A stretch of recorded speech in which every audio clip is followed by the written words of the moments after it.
Beatriz Arlo, placer verte. ¿Cómo estás, Luis? Muy bien, ¿cómo estás vos? Bien, bien. Hoy te tocó pasar por el medio de la manifestación de distintas organizaciones piquetes. ¿Primera impresión que viste de lo de hoy? No pasé por el medio cuando yo llegaba al lugar donde yo trabajo, que queda en el centro, llegaba desde el subterráneo, los vi llegar y me quedé un rato largo ahí. Era como todas, solo que de una cantidad de gente muy superior a las que fui viendo, pero era como todas ahí donde se mezcla esas señoras que van con un bebé así, que es tan grande como la botella de gaseosa trucha que llevan en el otro brazo, algunos adolescentes, algunas señoritas que van controlando las asistencias, algunas señoritas bien vestidas que van con sus cuadernitos controlando las asistencias. Bueno, lo que se ve siempre en ellas, digamos. Me dio la impresión, lo tiro como idea, no lo tengo demasiado bien pensado, que hoy fue un hecho de un antes y un después. O sea, el presidente que tenía una cierta tregua con la calle, las organizaciones opositoras, pero también las oficialistas salieron a tomar la calle en términos bien peronistas, dejándolo muy solo, Alberto. Está muy solo y de alguna manera esa soledad me parece que su falta de discurso público para una mayoría que pueda escucharlo proviene de allí, digamos, esa soledad. No se puede estar siempre respondiendo a los comentaristas políticos y teniendo como vocera una comentarista política. En general, si vos te fijás, los presidentes que necesitan de voceros tienen políticos de voceros, pero bueno, digamos, esto no es una crítica, hará bien su trabajo, no es una crítica a ella, pero eso indica la soledad de Alberto.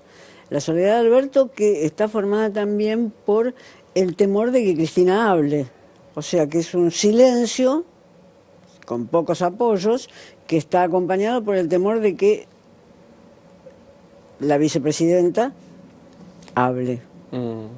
Y si ella se decidiera hablar largo como habló en el acto de la semana pasada, siempre es un acontecimiento, te diría, políticamente más importante que los que ha provocado el presidente.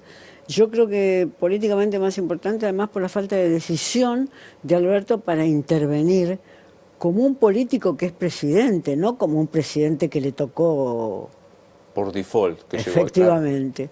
Yo digo, ¿tiene con qué? Vos decís, Alberto, ¿tiene con qué decidir como un presidente? ¿Decir o decidir? Decidir. Tiene muy poca fuerza y el justicialismo, los justicialismos, vamos a decirlo claramente, claro. Los justicialismos, que son federalismos provinciales más los líderes locales de las grandes ciudades de la provincia de Buenos Aires, que tienen población como provincias, lo apoya muy poco, muy condicionadamente, por tanto tiene muy poco para decidir, pero la política también se decide también en base a tomar la decisión de decidir. Claro. Para decirlo, creo que vale la repetición de la palabra. Se decide decidir, se decide tomar esa decisión, se decide pasar de un segundo plano que está como el cielo de hoy, viste, que no sabes si en algún momento va a salir un poco de sol o si va a ser el cielo de Buenos Aires o si va a ser nublado como está siendo nublado en este momento. Efectivamente, vos conocés mi hipótesis. Yo creo que Alberto fue una eficaz segunda línea para Néstor y que hay políticos que son segunda línea y son perfectas segundas líneas. Políticos y personas, discúlpame que sí, claro. este ejemplo personal. Yo creo que puedo ser una buena profesora de la Universidad de Buenos Aires. Si alguien me dijera que tengo que ser rectora de la Universidad de Buenos Aires, me tomaría el primer helicóptero que me sacara de ese lugar de peligro. No tengo ninguno de los rasgos que son necesarios para dirigir una institución. Yo te diría ni para dirigirla ni mal ni bien. Creo que Alberto es eso, fue un gran segunda línea de Néstor y no está demostrando la potencia, que no es una potencia, es una combinación de potencias intelectuales, potencias discursivas, impulsos personales, y no está demostrando tener eso. ¿Cuánto influye su contradicción? Creo que es el político que más se contradice así. Es más, hay un colega mío que dice, no hagas archivo con Alberto Fernández porque es fácil, o sea, esmerate para hacer... Es verdad. ¿Cuánto influye? ¿Vos tenés claro qué es Alberto Fernández políticamente? Yo creo que lo que es políticamente es lo que fue en un comienzo. Él era alguien de pensamiento liberal democrático que luego se adhiere al peronismo por caminos que habrá que reconstruir. Creo que aprende mucho como jefe de gabinete de Néstor. Si ahí vos querés un político decisionista, claro, era Néstor Kirchner. Si Fernández invocara a la noche una figura de la cual pudiera tomar rasgos decisionistas, no digo contenidos políticos, por favor que no se me confunda esto, rasgos de la decisión política, él las vio operando en ese gabinete. Kirchner era completamente independiente de lo que sucedía a su alrededor en ese gabinete y al mismo tiempo determinaba todo. Claro. Es pedirle mucho, me dirás. Yo creo que sí. Yo creo que Kirchner era un político, por otra parte, de gran experiencia primero como gobernador de uno de los estados federales, pero después de gran inteligencia política. La inteligencia política es un tipo de inteligencia, como el adiestramiento físico te permite practicar un tipo de deportes, pero no todos. Podés ser un gran gimnasta y te dan un palo de hockey y podés dártelo por la cabeza o dárselo por la cabeza al contrario. Entonces, los adiestramientos son útiles para cierto tipo de actividades. Me da la impresión de que Alberto podría ser un gran segundo, que es un lugar fundamental. Es un lugar fundamental en la política.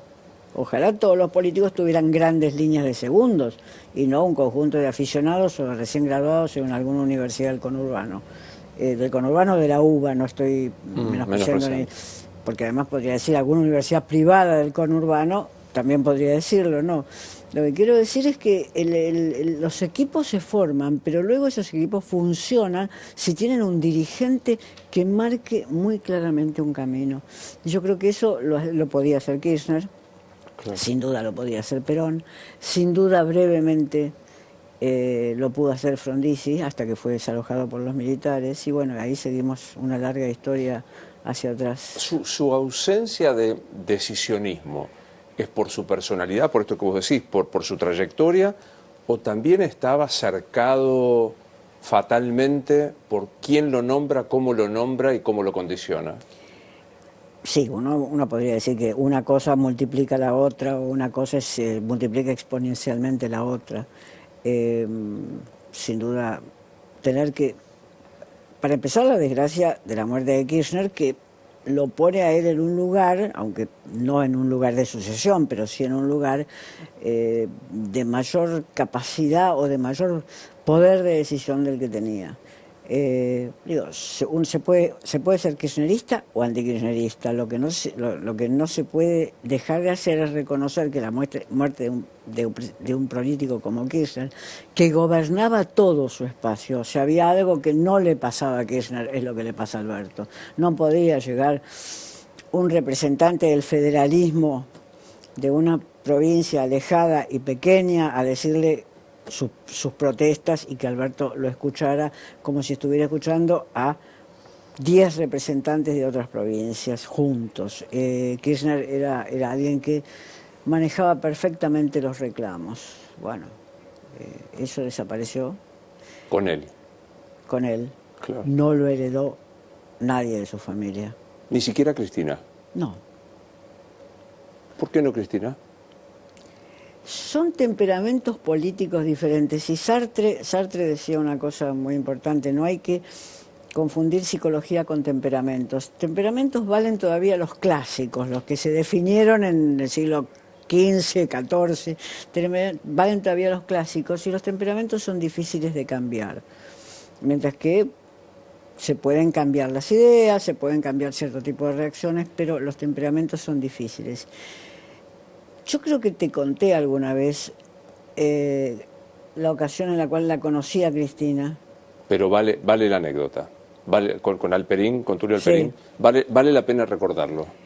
Bueno, fuimos invitados por Alberto Fernández a comer a la jefatura de gabinete. Estaba Julio Bárbaro, estaba Alperín Dongui, el gran historiador. El historiador. El historiador argentino y latinoamericano de reconocimiento occidental pleno, y estaba yo.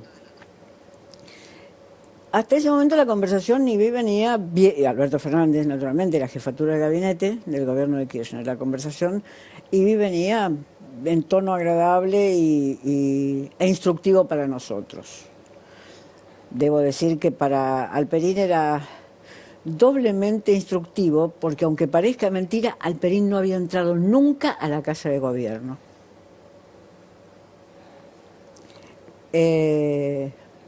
Bueno, o sea que estaba emocionado porque veía por primera vez esos muebles cuya historia él conocía. Él se paraba al lado del mueble y decía, así se paraba Sáenz Peña.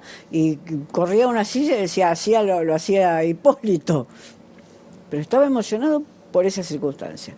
Todo transcurría de manera amable hasta que llegó Cristina, que venía de la Cámara de Diputados en ese momento, se sentó y le zampó, porque no encuentro otro verbo más adecuado, una clase de historia argentina al Alperín Dongui. Ella Alperín Dongui. Ella Alperín Dongui.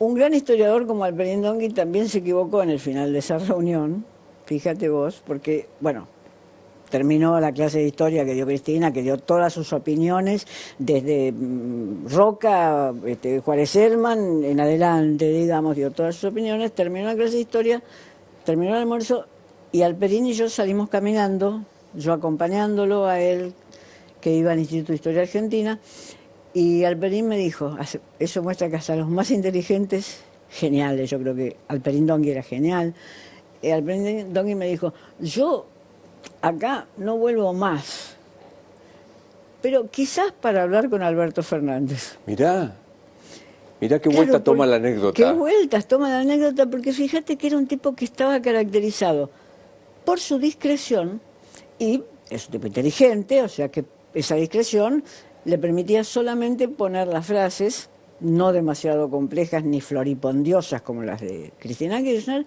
en una conversación. Es decir, le permitía ser un buen conversador. Claro. Busquemos la categoría del 14 o el 15 que vos decías de los temperamentos. ¿El temperamento de Cristina Kirchner se parece a qué, o se encuadra en qué temperamento? Del monarca del antiguo régimen. Claro. Absolutista. Absolutista, a la cual debe responder el clero, y si no hace una guerra de religión, es decir, debe responder todos los estamentos de esa sociedad. Si uno quiere pensarlo, se encarna allí su fantasía, no su fantasía declarada ni siquiera practicada, pero si uno tiene que pensarlo así, es el monarca de un antiguo régimen. Debo decir, la Argentina siempre tuvo inclinaciones, en algunos presidentes, inclinaciones absolutistas, o sea que, claro, bueno, no es Cristina hace la primera. Juego. No es Cristina la primera. Alguna vez, no voy a poder citarte exactamente, te leí algo del estilo que vos decías, que Cristina cree que su lenguaje es performativo, en tanto y en cuanto crea realidad, que su alocución construye realidad. Digo, esta es una mesa blanca, y vos ves objetivamente que son negras nuestras mesas, pero ¿es así? ¿Te cito bien?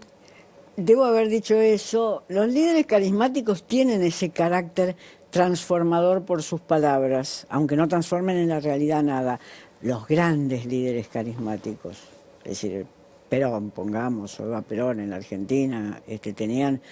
Eva Perón brevemente, porque murió muy joven y muy pronto, pero tenían ese poder de transformación. Somos más felices, y de repente eso podía transformar el sentimiento y la subjetividad de quienes estaban escuchándolos brevemente. Cristina no tiene ese poder, no tiene...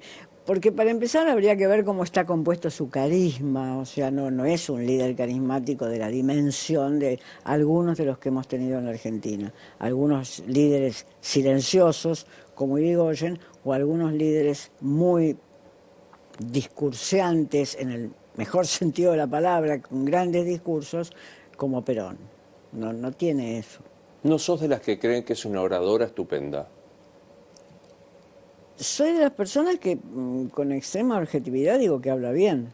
Es decir, que habla bien, que no se confunde las palabras, que construye normalmente castellano y en una lengua que va deteriorándose en el Río de la Plata, ella tiene un discurso razonable. Ya estupenda es como si me... Ella habla como su libro, como sinceramente. Cuando vos lo lees, eso es mediocre, es una prosa mediocre, pero cuando se inviste en su cuerpo, se inviste en sus ademanes, se inviste en el manejo de sus manos, etcétera, sube, digamos, Claro. como le sucede a algunos oradores. En el último acto que ella tuvo, inaugurando un cine en Santa Cruz, es un dato, ¿no? Inaugura un cine en Santa Cruz. Ella tiene dos frases que a mí me sorprenden mucho. Una es: no voy a revolear a ningún ministro, quédense tranquilos que no voy a... Dicho en cualquier otro político es golpismo, desestabilización. ¿Qué es eso? Es usar a ella le gusta en medio de una oratoria que a veces pretende ser más alta de lo que puede, porque ese es otro rasgo de Cristina, a veces pretende tener una oratoria más alta de lo que da su cultura, etcétera, pero en general responde bien a lo que quiere ella como oratoria. En medio de eso tiene, lo cual es bueno para un orador populista y popular, el uso de esos términos que podrían ser usados por nosotros o por nuestros vecinos del barrio. No voy a revolear. Revolear a un ministro es eso, digamos, es poner una imagen que suena muy popular. Uno diría que un líder populista tiene que tener esas imágenes, no puede estar siempre dando clase de alguna cosa. Claro. Y la otra expresión es: yo voy a apoyar a este gobierno. Y vos decís, ¿cuál gobierno? El del que sos vicepresidenta, ¿Qué es eso? ¿Una autoprotección? ¿Cómo funciona eso? No, ahí habría...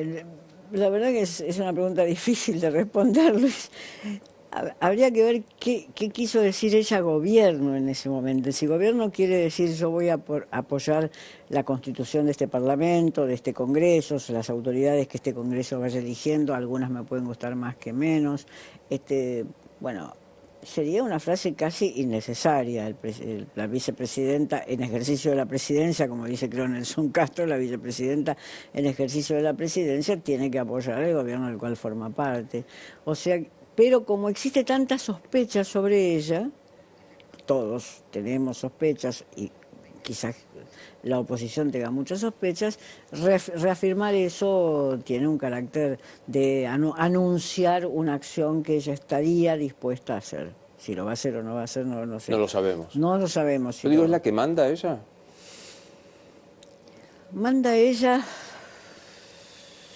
con alguien que quiere adivinar cuáles serían las líneas que ella desea que este gobierno debe recorrer, que es Alberto Fernández. Alberto Fernández creo que se anticipa a sus deseos, en el sentido de al no querer tener una polémica permanente en Casa de Gobierno o en Olivos, él responde a mandatos que todavía no han sido enunciados. Y después hay cosas que a uno tendrá que ir viendo por qué sucedieron de ese modo, por qué esta ministra de Economía, por ejemplo, cuya formación económica no estoy en condiciones de discutir, y acepto los que afirman que tiene una muy buena formación teórica, o sea, no es esa la discusión, sino por qué esta ministra y no un ministro con mayor perfil frente a los bancos, frente al FMI. ¿Por qué esto? Simplemente porque es mujer, digamos, es el turno en el cual una mujer es un asset, es una inversión mayor que la de un hombre. Este es el turno en el mundo, esto, que poner una mujer es una inversión política mayor que la de poner un hombre en igualdad de condiciones, simplemente porque la igualdad de condiciones de Batakis con otros candidatos la constituye como mujer en una candidata mejor. No estoy en condiciones de responderlo. Dicen los cronistas con muchas mejores fuentes que el que suscribe, qué fea expresión el que suscribe, que el que habla, es horrible, que estuvo al borde de renunciar a Alberto Fernández. ¿Te imaginas un escenario semejante? Sí. Sí, vos también. Vos te puedes imaginar como yo cualquier escenario en la Argentina. Claro, sí, claro. No sé. La Argentina es el por qué no. La ¿Por qué no? Argentina es eso, un escenario de inestabilidad, que sería un escenario de inestabilidad. Sí, Porque sí. el cúmulo de reclamos que vendrían si Alberto Fernández renuncia sería tanto como si Alberto Fernández ejerce la presidencia verdaderamente, o sea que sería un clima de gran inestabilidad. ¿Qué sé yo? Estamos a 20 años del 2001, no quiero ni pensarlo. ¿Se, ¿Se huele algo parecido? ¿Se parece a algo este momento? La Argentina se parece mucho a sí misma, en el sentido de que hemos tenido golpes de Estado ininterrumpidos a partir de 1930, hemos tenido golpes de Estado casi separados por 8 o 10 años cada uno de ellos, lo cual es una repetición alarmante. La Argentina no ha podido constituir, después de 1950, no ha podido constituir grandes partidos que sean a la vez populares, democráticos y que tengan estabilidad política. Eso es la Argentina, o sea que somos un país. Mira, no quiero decir que somos un país en decadencia, pero si nos miramos todas las cifras, somos un país en decadencia. Sin duda. Y sobre todo un país que no respondió a todas las expectativas que había a comienzo del siglo. Claro. Esa fecha del 15-15 que yo digo, que yo siempre cito, en 1915 la Argentina estaba entre los 15 países importantes y considerados en el mundo. Y hoy está abajo de esa tabla, también entre 15. De los últimos 15, claro. Te leí el domingo en el diario que vos decías que es esto, la repetición, que la política deambula por lo mismo, ¿no? O sea, el capital arriesgado ante una crisis del mercado, siempre lo mismo. Es así, pero tampoco, la explicación más fácil sería decir, bueno, esto es la herencia del populismo y del peronismo, pero esa sería una explicación sencilla, porque otros países han tenido episodios populistas y no han repetido del mismo modo. Por supuesto, nosotros, cuando nos comparamos con Chile o con Uruguay, tenemos modelos inalcanzables, pero no es tan inalcanzable la serie de gobiernos de diferente constitución ideológica y diferente relación con el populismo que hubo en Brasil. Claro. Lo que pasa es que Brasil es un país gigantesco y la Argentina no. Nadie se va a atrever a prescindir de Brasil en el panorama occidental y yo diría internacional completo. Nadie se va a atrever de prescindir de Brasil. Argentina es prescindible. Si querés te vendo un poco de soja y no, pero claro, vos pero venís de ahí, de la provincia que la produce. Yo vengo de ahí, soy alimentado de soja. Bueno. Claro. Hacer vaticinios políticos en la Argentina es, yo me he equivocado uno tras otro, ¿no? Bienvenida al club, bienvenida. Pero tuve antes de socia, ¿eh? Sí, yo llegué cuando vos ya eras socia de las importantes.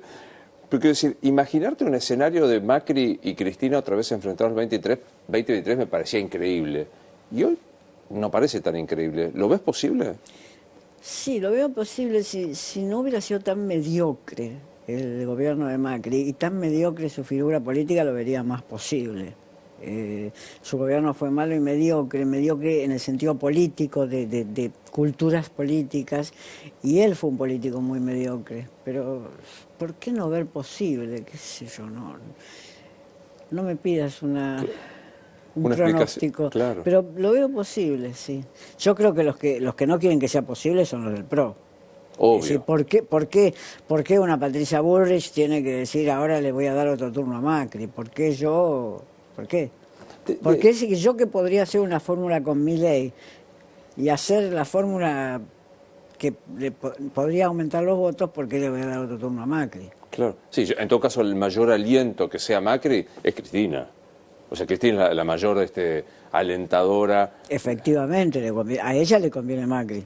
Claro. Definime políticamente a Patricia Bullrich.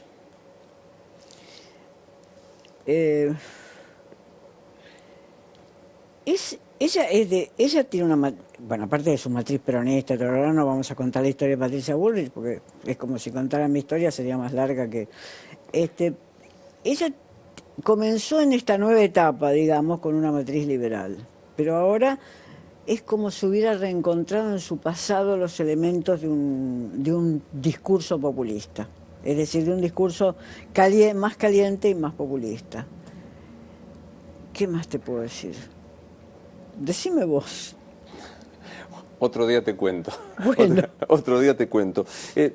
Mirando el espectro de Cambien, esta cosa de Patricia Alcona, Rodríguez Larreta moderado, ¿te cierra un Rodríguez la categoría moderado para Rodríguez Larreta? Sí, totalmente. Totalmente. Si hay un político que yo consideraría un liberal moderado, es Rodríguez Larreta. De los políticos que en la Argentina no son muchos, que pueden ser caracterizados como un liberal moderado y que por otra parte está libre de acusaciones, como jefe de gobierno está libre de acusaciones de corrupción, por lo menos en sus equipos más cercanos y en el mismo. Sí, totalmente.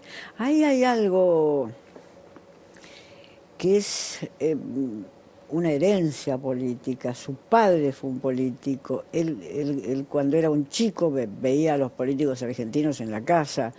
La herencia política pesa.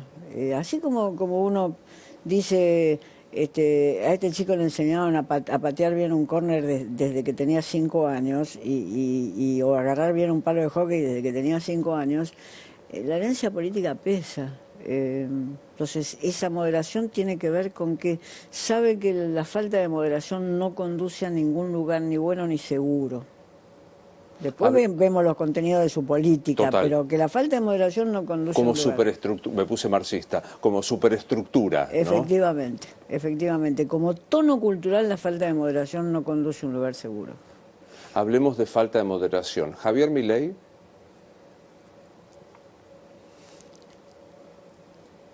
Está bien, quizás los votantes más jóvenes y también los más viejos, yo creo que va a los dos extremos, Javier Milei, los más jóvenes y los más viejos. A los más viejos les recuerda a sus nietitos y a los más jóvenes les recuerda a sus cantantes preferidos. Pueden comulgar en ese estilo. Que por otra parte no encubre una falta de formación académica. No se puede decir que es un político rockero con falta de formación académica. No, tiene una formación académica, por lo que dicen, tiene una formación y uno puede examinar su currículum y es una formación obtenida. No sé qué podría hacer en el gobierno.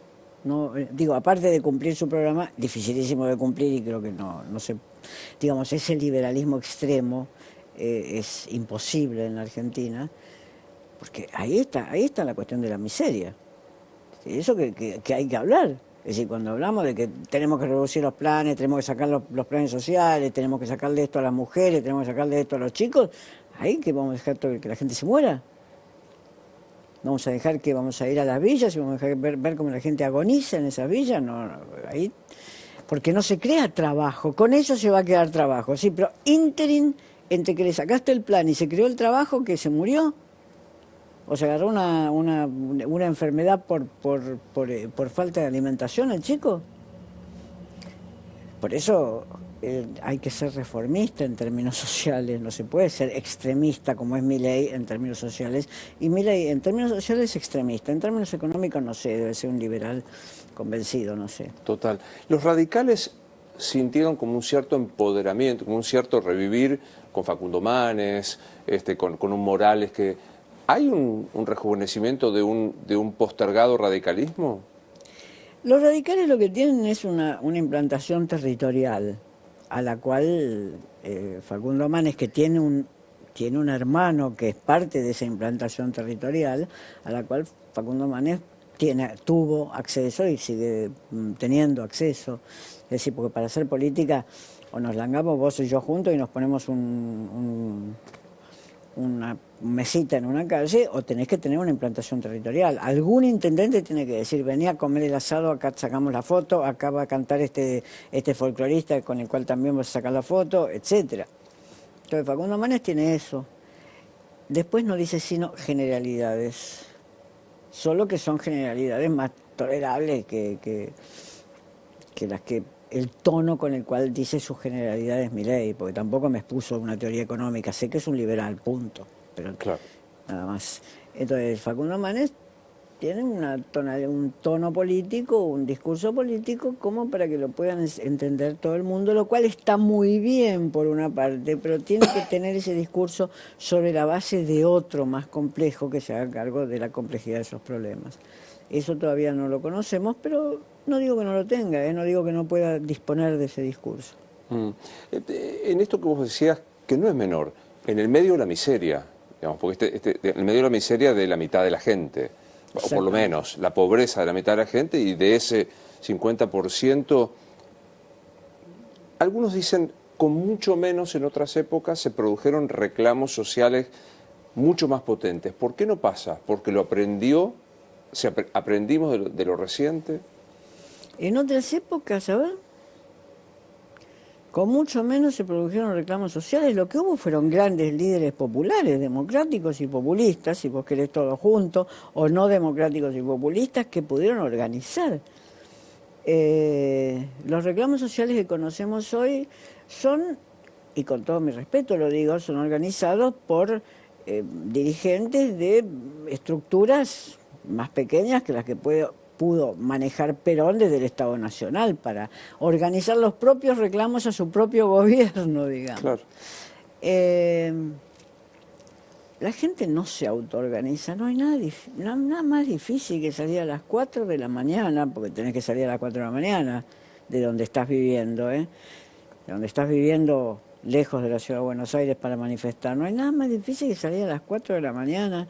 Si tenés 2 hijos de 1 año y medio uno y de 7 meses de recién nacido el otro, acarreando tus botellas, etcétera, no hay nada más difícil, porque las marchas, fíjate, son muy predominantemente femeninas.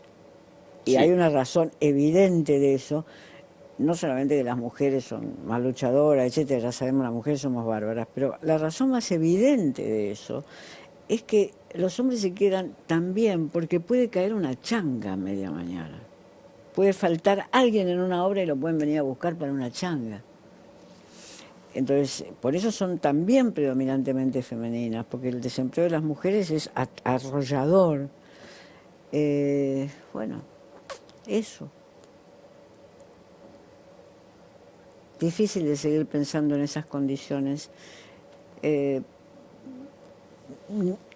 Ni la salida de la dictadura militar, la más terrible de todas, nos dejó en esas condiciones políticas. Entonces, quiero resaltar esto que está diciendo, ni el 76 nos dejó esta realidad que estamos enfrentando hoy. Sí, nos dejó cosas moralmente peores, obvio, sin duda, porque si no van a decir que, sí, que estamos no Varese y Charlo están menospreciando los desaparecidos, la ruptura del sistema. No, claro, pero... Nos dejó preparados para todo. Una vez que vos tenés 10.000 desaparecidos o 20.000, yo no hago discusión de cifras, te deja preparado para todo. Te deja preparado para todo, pero lo que yo no puedo recordar en mi vida, que ya es muy larga y se hizo pública la duración hace muy poco tiempo, lo que yo no puedo recordar en mi vida es una situación de esta indigencia. Y de esta indigencia que arranca también, y déjame por lo menos meter un bocadillo de esto, arranca también en la zona que la Argentina trató de conservar los estándares hasta los últimos años, que es la zona de la educación.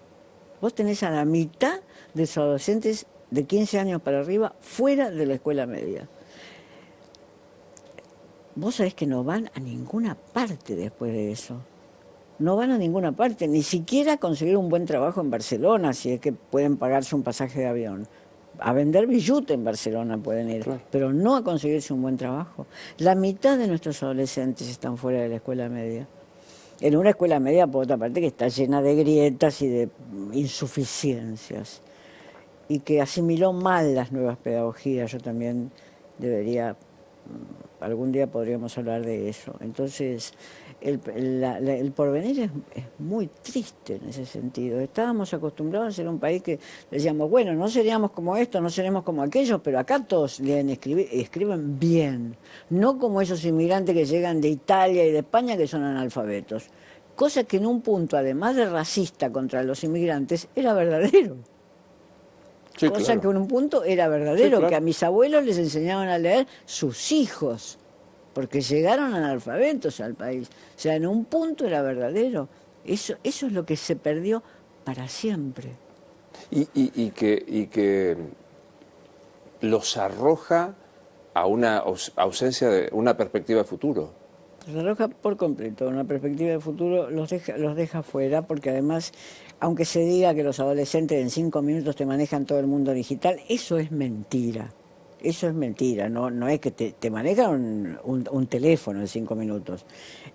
O sea, para meterse en el mundo digital, una vez de manejar un teléfono, una computadora y encontrar alguna película gratis en alguna red o en alguna serie gratis, necesitas una formación. El mundo digital es muy complejo. O sea, que decir que los adolescentes manejan el mundo digital es otra de las mentiras. Manejan el día a día de una computadora para ver cómo bajas música, pero no manejan el mundo digital. Por otra parte, hay que saber leer bien instrucciones para manejar el mundo digital. Y las últimas pruebas que se hicieron en la Argentina, las últimas pruebas de alfabetización, mostraron que adolescentes de 15 años ya no saben leer instrucciones, Luis. Sí, es muy impactante la ausencia de comprensión de conceptos básicos. O sea, no, ya ni siquiera interrelacionar. Un concepto, entender de qué se está hablando. Y una frase compleja no te digo. No, claro. Y las instrucciones también tienen frases complejas. Usted haga tal cosa, punto. Aunque suceda esto, Sí, coma, claro. siga haciéndolo hasta que... Bueno, leer eso que uno no llamaría una frase compleja, sino son dos simples, pero digamos que es compleja, es complicado para esos adolescentes. Y frente a eso, digo, si no tiene una perspectiva de futuro este colectivo adolescente, ¿puede haber una perspectiva de futuro a la Argentina como nación? No. No sé qué Salvador tiene que llegar, no sé qué Salvador tiene que llegar de alguna parte. Yo muy religiosa no soy, o sea que no sé, de arriba no lo espero, no le veo una perspectiva como nación, porque hay otros países que van a seguir creciendo y van a ser superiores a la nación, aunque sean muy injustos en muchas cosas. Chile es un país que tiene muy organizada su economía y su sociedad. Yo podría decir, sí, pero qué estratificado que es Chile. Podría poner cara de que no me gusta la estratificación. No me gusta, pero sé que tuvo gobiernos que organizaron, y sigue teniendo gobiernos que organizaron esa economía y que organizaron ese país después de la horrible dictadura de Pinochet. Yo no le veo futuro, y no digamos que no le veo en Brasil, porque cuando vos estás asentado al lado de una gran potencia, esas grandes potencias no se van a pique. Por alguna razón, Claro. una gran potencia territorial y demográfica no se va a pique. Aunque sea porque los países occidentales tengan miedo de lo que vaya a suceder allí. Guerras entre pobres, digamos, o lo que fuere, pero cuando vos sos una potencia demográfica y territorial, no te vas a pique del mismo modo. Argentina Es pequeña y con poca gente. O sea, es pequeña, es con poca gente, no sé, tenemos el litio. por un rato.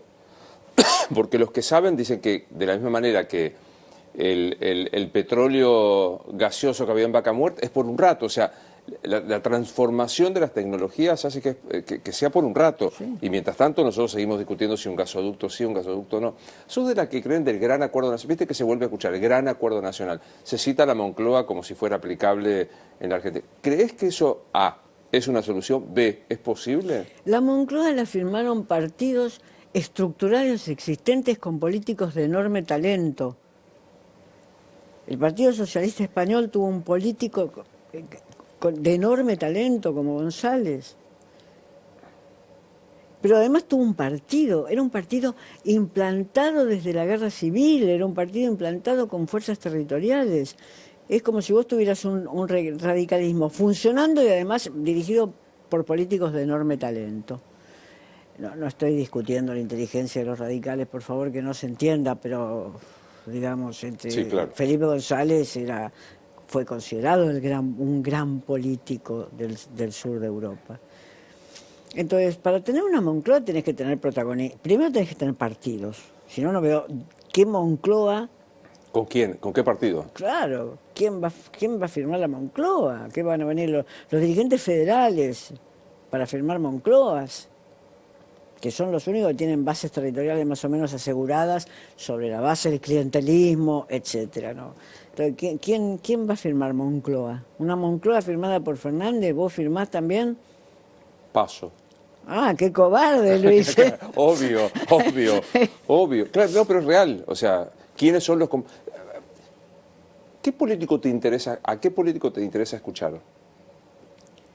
¿A qué político me interesa escuchar? Bueno, en general a la derecha para ver cómo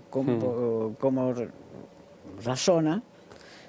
Algunos son calcos del liberalismo que no bajan a lo que es la realidad argentina, o sea, no hacen el gesto de bajar a lo que es la realidad argentina.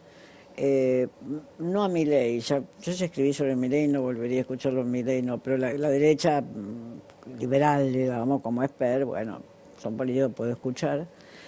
Y me interesa escuchar a los peronistas y a los radicales porque todavía tienen base territorial. O sea que si habla un dirigente peronista de provincia de Buenos Aires, un Zabaleta, uno de esos dirigentes, yo lo escucho. Los escuchás. Pero los escucho así, un poquito, digamos. Sin abusar. Sin abusar. ¿No tenés la impresión de que la discusión ideológica en la Argentina es Adam Smith, Karl Marx? Digo, que pasó algún rato desde que se publicó El Capital y... ¿No sentís que hay como una discusión decimonónica? No sé cómo llamarla. No, yo creo que se viste culturalmente una situación sin salida. Una situación a la cual no se le pudo, los economistas no pudieron encontrar salida, o los políticos no le permitieron a los economistas encontrar salida, digamos, elegir a que te guste. Claro, o fueron los políticos claro, que lo impidieron, o fueron los economistas que no supieron, elija la que te guste. Pero lo que te lleva a pensar que todavía seguimos discutiendo eso, ojalá estuviéramos discutiendo eso. Por lo menos si alguien leyera la sección primera del Capital estaría leyendo un texto difícil y demostrándome que lo entiende. No para hacerse marxista, pero por lo menos un entrenamiento de la cabeza, leer la sección primera del Capital es extraordinario. O sea que ojalá pudiéramos estar discutiendo eso, pero no estamos discutiendo eso, lo cual sería, por otra parte, absurdo en este momento. Pero me parece que no, más bien son políticos formados en una especie de post-keynesianismo no estatalista, como una especie de la crítica keynesiana, la crítica a Keynes.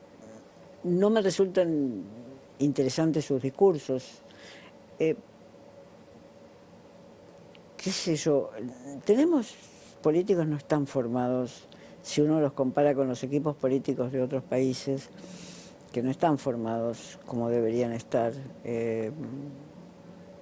Digo, yo escucho al presidente chileno, que me parece que tiene una muy buena formación. No voy a decir que escucho a los presidentes franceses, porque todos fueron a una gran école donde estudiaron durante 14 años con punterazos en la cabeza. Pero escucho a esos presidentes y me parece que están mejor formados, que conocen mejor el mundo. La deficiencia en el conocimiento que fue demostrando Alberto Fernández en el conocimiento cuando se encuentra con los líderes europeos es fuerte. Decirle a Putin, lo primero que se te ocurre decirle a Putin es: yo voy a ser su puerta de entrada a Latinoamérica. No puedes decirle me gustan los pelados, no puedes decirle algo un poquito más neutro. Sí, o a Biden elogiarlo porque le ganó a Trump, o sea, metiéndose en la política interna, que para los americanos es una regla de oro. En política interna no te metés, o sea... No te metés, obviamente, bueno... Uno dice, ¿por qué hace estas torpezas? Su equipo diplomático no lo puede habilitar para ¿Su eso. qué? Su equipo ¿Su diplomático. qué? Bueno, qué sé yo. Algo debe tener.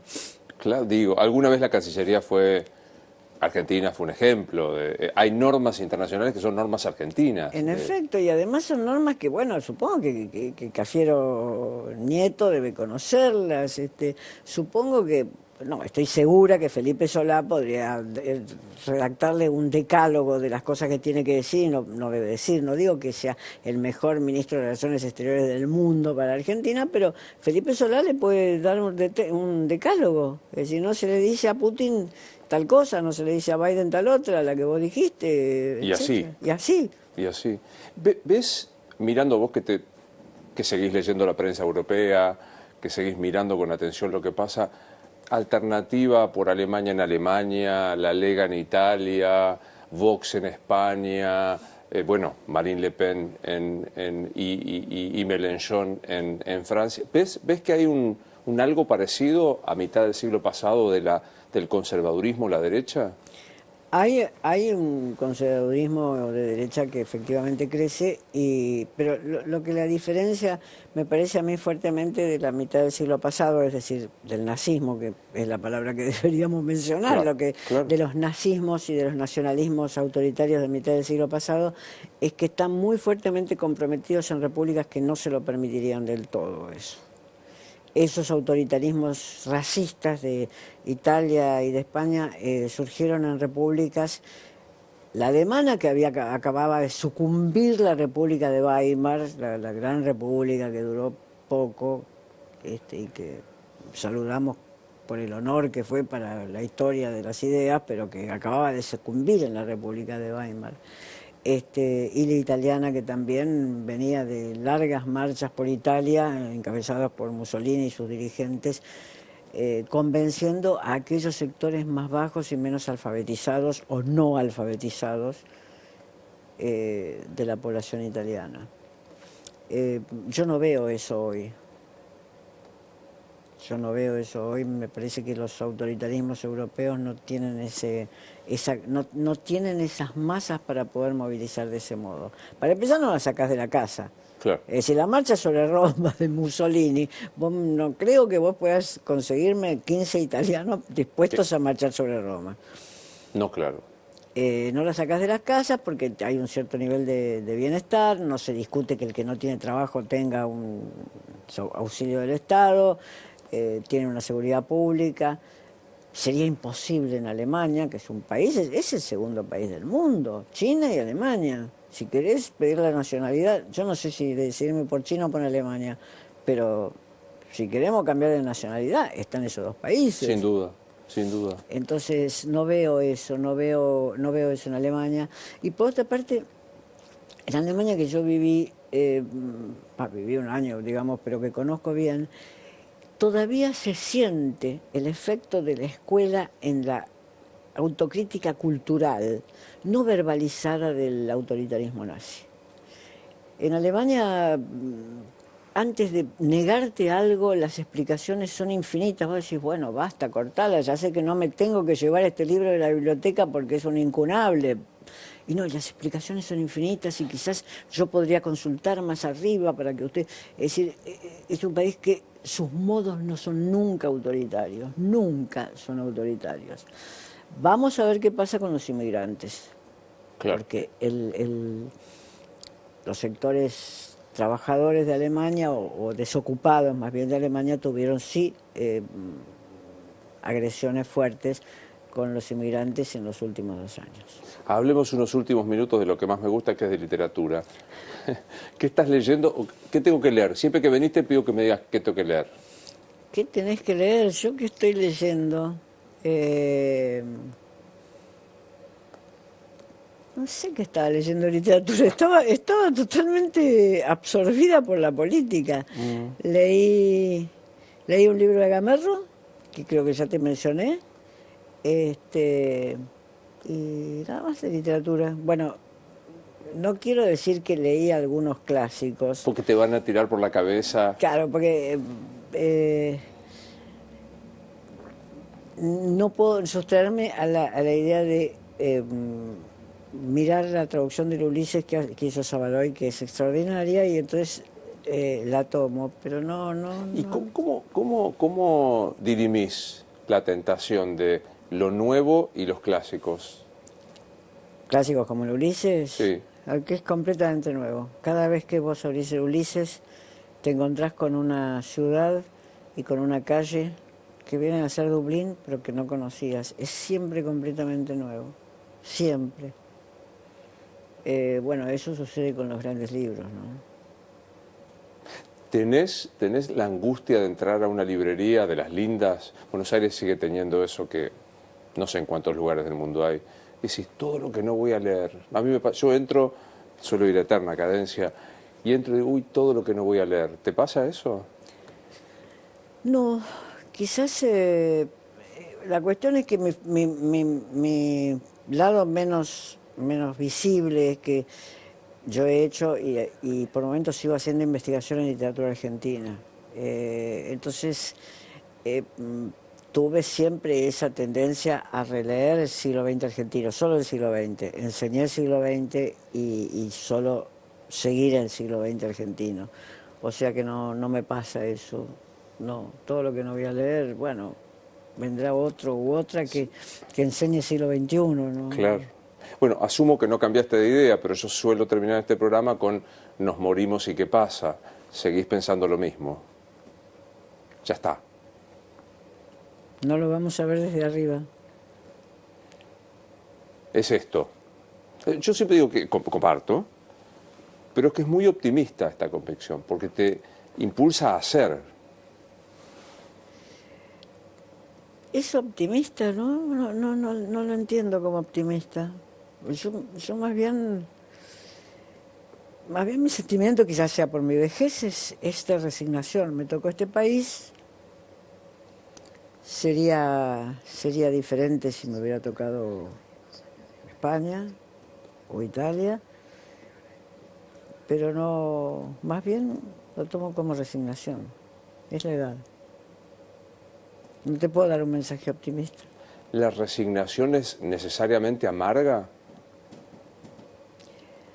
Es neutral. Así como yo no siento nostalgia, no siento melancolía. Estoy así, bueno, sí, la Argentina, esto me tocó en la Argentina. Cuando era chiquita, mi papá me decía que era un gran país y que mi papá, que trabajaba en la justicia, decía que la Policía Federal era la mejor del mundo.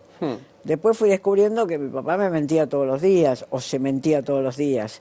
Es así, me tocó ese país. ¿Qué hubiera deseado ser? ¿Alemana, francesa? Sí, Claro, seguramente. sí, claro. ¿Para qué sirve el dinero, Beatriz?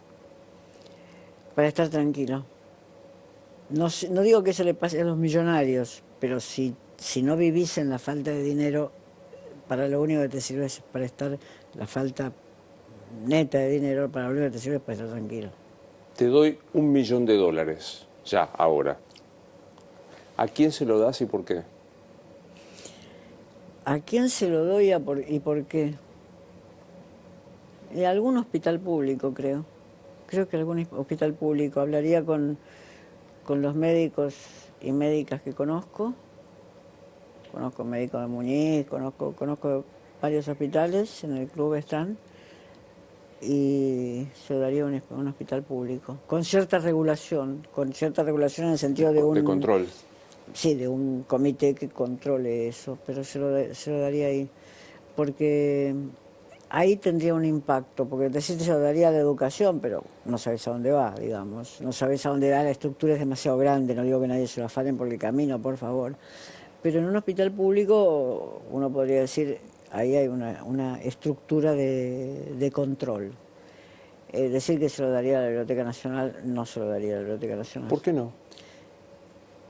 Porque necesitamos que la gente llegue para leer a la Biblioteca Nacional y por eso se lo daría a un hospital público. Claro. Que le garantice la salud para... después. Para leer a ese adolescente, que le garantice que el padre no se le muera de alcohólico y la madre no se le muera, no sé qué, en una operación, y que entonces pueda acompañarlo en la vida hasta llegar a la biblioteca. Eso. Siempre es un placer verte. Gracias, Luis. Que se repita pronto. Gracias. Esto es Más Entrevistas.